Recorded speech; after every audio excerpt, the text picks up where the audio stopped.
Welcome to Psyched Up.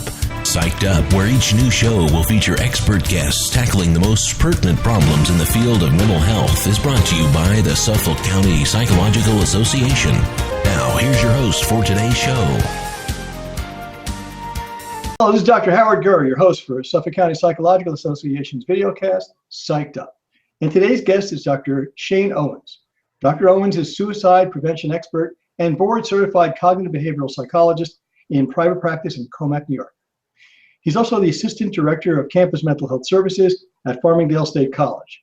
Since 2012, he's been the chairperson of the New York State Psychological Association Suicide Prevention Task Force. Welcome to the videocast, Dr. Owens. Thanks very much, Dr. Gurr.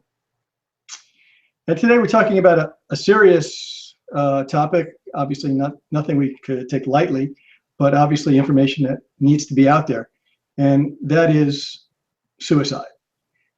So how large is this problem in our society? How large is suicide as an issue?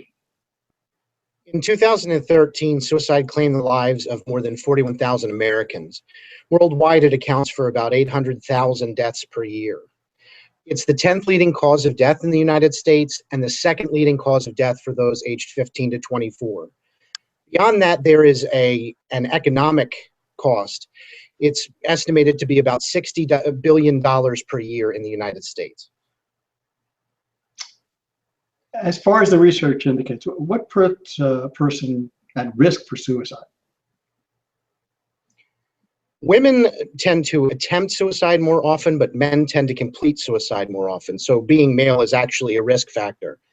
In addition to that, mental illness tends to be a risk factor, substance abuse, recent significant losses, and the best predictor of whether or not a person's going to attempt suicide is whether or not they have any previous attempts at suicide.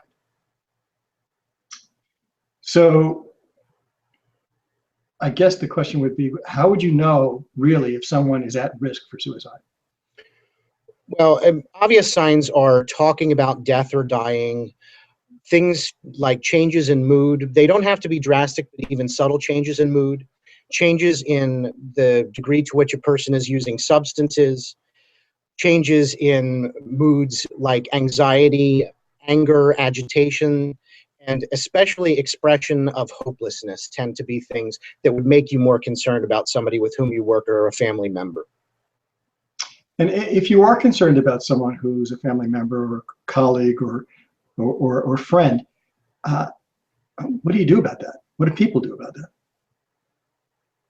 If you are concerned that a person is imminently suicidal, that means if you really are concerned about leaving them alone for any significant period of time, or if you yourself are concerned about some of your own behaviors or thoughts, you should seek immediate medical attention at an emergency department.